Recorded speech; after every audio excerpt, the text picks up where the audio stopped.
Jika Sambo, otak dari pembunuhan, dituntut seumur hidup, maka yang jadi pertanyaan, mengapa jaksa menuntut Putri 8 tahun penjara? Padahal selama ini nama Putri Chandrawati disebut sebagai alasan Verdi Sambo melakukan pembunuhan kepada Yosua. Dari sidang tuntutan jaksa mengungkap peran Putri diantaranya. Yang pertama, Putri mengaku diperkosa Yosua di Magelang. Tetapi jaksa menyebut tak cukup bukti dan ada sejumlah kejanggalan. Di antaranya tak ada bukti visum serta bertolak belakang dengan keterangan Eliezer, Ricky, Kuat, dan Susi yang tidak mengetahui adanya pemerkosaan. Alasan yang kedua adalah Putri ikut mendukung pembunuhan Yosua dengan bersama-sama ikut ke TKP di Rumah Duren 3, lokasi penembakan Yosua dengan alibi isolasi mandiri. Dan yang ketiga, saudara, memiliki kesamaan kehendak dengan Verdi Sambo saat di kamar Rumah Duren 3 tidak berupaya mencegah pembunuhan. Padahal mendengar keributan di TKP. Dan yang keempat, Putri ikut serta ada di rumah Saguling saat Verdi Sambo menjanjikan uang 500 juta rupiah dan telepon seluler setelah kasus ini selesai kepada terdakwa Eliezer, Ricky Rizal, dan Kuat Ma'ruf. Lalu bagaimana peran Putri Chandrawati dalam pembunuhan berencana Brigadir Yosua, termasuk relasinya dengan para terdakwa lain serta korban Brigadir Yosua? Kita berbincang dengan psikolog forensik Reza Indragiri. Selamat petang Pak Reza, terima kasih untuk waktunya bersama kami di Kompas Petang. Selamat petang. Iya Pak Reza, jaksa menuntut Richard Eliezer 12 tahun penjara, Putri Chandrawati lebih ringan 4 tahun yakni 8 tahun penjara. Tidak berbeda dengan Kuat Ma'ruf dan Ricky Rizal. Bagaimana Anda menanggapinya? Kita butuh waktu berhari-hari untuk membuka kembali catatan kita tentang fakta-fakta hukum yang sudah dibeberkan di ruang persidangan. Dan kita juga butuh waktu berjam-jam untuk membaca kembali naskah tuntutan jaksa terhadap Richard Eliezer, terhadap Putri Chandrawati, dan terhadap terdakwa lainnya. Saya tidak cukup punya waktu untuk itu. Tapi yang ingin saya katakan adalah saya memandang jaksa pada hakikatnya merupakan perpanjangan tangan, perpanjangan lidah dari korban dan masyarakat.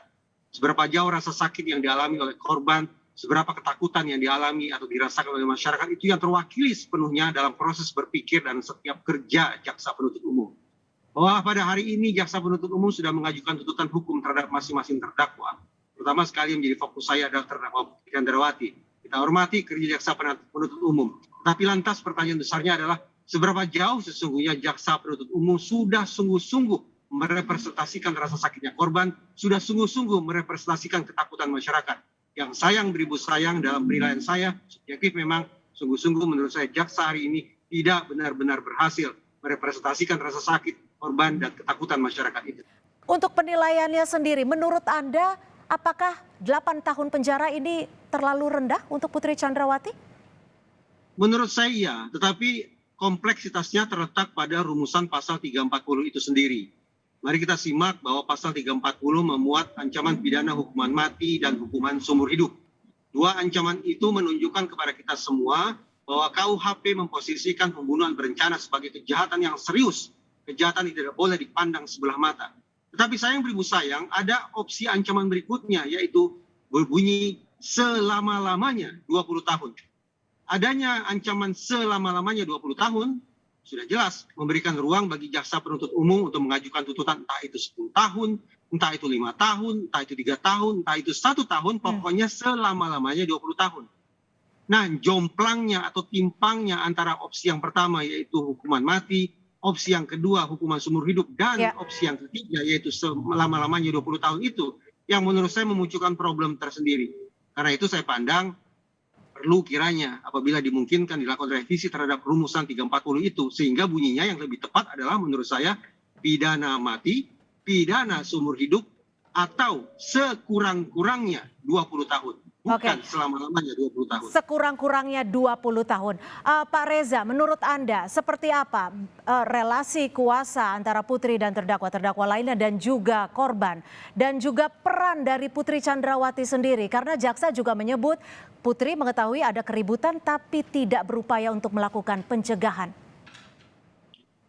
Sejak awal kasus ini mengemuka ke publik, saya selalu mengambil posisi bahwa pada dasarnya saya tidak tertarik untuk berbicara tentang narasi adanya kekerasan seksual baik di Magelang maupun di Jakarta. Tapi oke lah, karena Ferdy Sambo dan Putri Chandrawati terus-menerus mengemukakan narasi tentang kekerasan seksual, bahkan yang semula adalah pelecehan tapi kemudian naik menjadi pemerkosaan. Saya coba ikuti saja keinginan itu. Nah, nalar saya mengatakan bahwa kalau kita lihat relasi antara Yosua dengan Putri Chandrawati adalah relasi yang timpang. Sementara pemerkosaan saya yakini betul sebagaimana teori relasi kuasa yang dipakai oleh Komnas Perempuan, pemerkosaan hanya terjadi ketika dilakukan oleh pihak yang kuat terhadap pihak yang lemah, yang dominan terhadap yang submisif, yang superior terhadap yang inferior, yang berkuasa terhadap yang dikuasai. Nah, sekarang kita lihat antara Putri Chandrawati dengan mendiang Brigadir Yosua, siapa kira-kira yang berkuasa? Siapa yang dominan, siapa yang superior, siapa yang kuat? Secara singkat Anda mau menyebut Putri Chandrawati lebih dominan daripada korbannya, seperti itu? Tepat. Alhasil, andaikan sekali lagi tetap kita harus mengangkat narasi tentang kekerasan seksual, justru saya memandang bahwa jauh lebih besar kemungkinan Yosua lah sesungguhnya korban dalam kekerasan seksual tersebut, bukan sebagai pelaku. Pak Reza, selain tidak cukup bukti, ada banyak sekali kejanggalan soal kekerasan seksual ini. Bahkan Bu Putri sempat memanggil Yosua ke kamar di Magelang untuk tes PCR bareng. Dan juga sempat memanggil Yosua setelah peristiwa terjadi yang diklaim adalah pelecehan seksual tersebut. Dan berbincang selama 10 menit. Bagaimana Anda melihat ini menurut perspektif Anda? Ada serangkaian perkataan dan juga tindak tanduk Putri Chandrawati yang menurut saya sungguh-sungguh jauh dari profil korban, yaitu korban pemerkosaan. Bahkan uniknya, ada ahli, yaitu ahli apsifor, yang juga menyimpulkan bahwa Putri Chandrawati ini layak dipercaya, dia tidak sedang berpura-pura sakit, dengan kata lain ingin meneguhkan anggapan bahwa Putri Chandrawati sudah diperkosa. Namun uniknya adalah jaksa penuntut umum yang mendatangkan ahli apsifor tersebut justru menyanggah simpulan ahli apsifor. Jaksa justru menyanggah keterangan ahli yang didatangkannya sendiri. Jaksa justru mengatakan sudah terjadi perselingkuhan.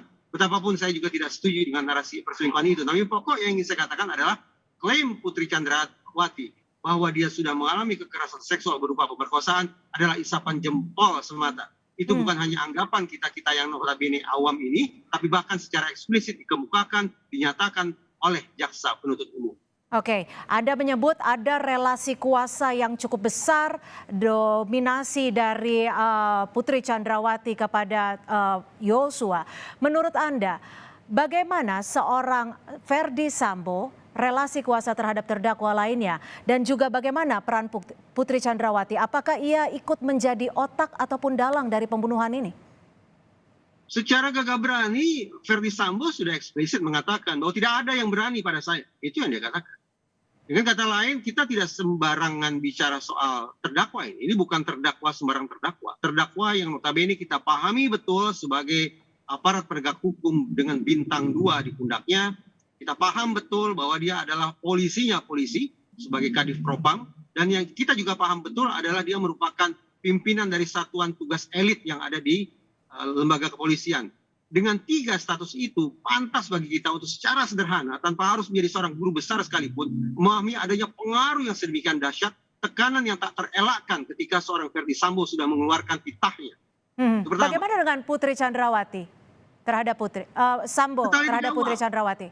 Ya, setelah 3 uang, betapapun Putri Chandrawati tidak memiliki jabatan apapun di otoritas penegakan hukum, tapi semua orang tahu. Dan ajudan-ajudannya juga tahu bahwa Putri adalah istri seorang jenderal bintang 2. Dan saya yakini bahwa Putri Chandrawati juga punya pengaruh yang sangat dahsyat untuk mempengaruhi para stafnya. Betapapun staf itu sesungguhnya secara resmi adalah staf suaminya. Tapi sekali lagi, ada hal yang sifatnya tidak kasat mata, yaitu faktor psikologis yang bisa sangat mempengaruhi siapapun untuk kemudian melaksanakan perintah yang salah, perintah yang jahat yang disampaikan oleh Ferdy Sambo maupun oleh Putri Chandrawati. Pak Reza, dalam kasus pembunuhan ini konteksnya akan seperti apa menurut perspektif Anda terkait relasi kekuasaan antara Verdi Sambo dan juga istrinya Putri Chandrawati? Siapa yang lebih dominan? Karena kita tahu saat di persidangan juga sempat terungkap bagaimana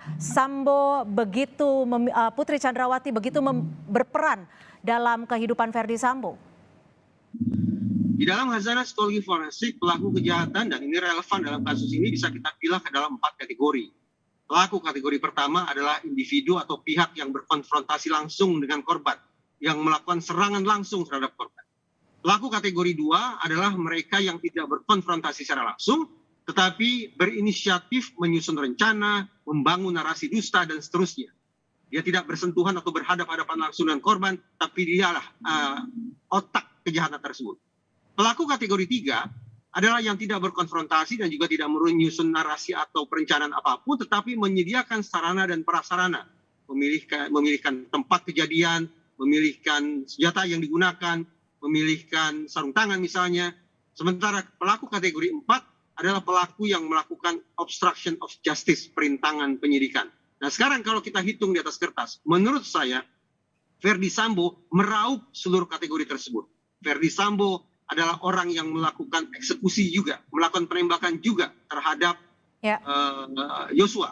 Verdi Sambo pula yang menyusun perencanaan itu. Verdi Sambo pula yang memilih lokasi, menyediakan senjata, dan dikabarkan juga mengenakan sarung tangan. Dan Verdi Sambo pula yang mengotaki adanya obstruction of justice. Dengan demikian, menurut saya dengan status sebagai pelaku dalam kurung terdakwa yang meraup seluruh kategori pelaku tadi, maka sudah sepatutnya lah Verdi Sambo mendapatkan sanksi pidana yang terberat andaikan dia divonis bersalah. Sementara Chandrawati, dia berada di kategori 2, kategori yang paling serius dibandingkan kategori 1, kategori 3, dan kategori 4. Dengan demikian, Putri Chandrawati pun pantas untuk mendapatkan hukuman berat jika dia divonis bersalah. Artinya tidak serta-merta lebih ringan daripada Richard Eliezer, begitu perspektif Anda ya? Baik. Putri Chandrawati membangun narasi, dan bahkan mengetahui tentang rencana tahap demi tahap. Baik, kita masih akan nantikan jalannya persidangan karena masih ada beberapa tahapan lagi menuju vonis hakim. Terima kasih Reza Indragiri, pakar pidana forensik. Terima kasih. Terima kasih, selamat sore.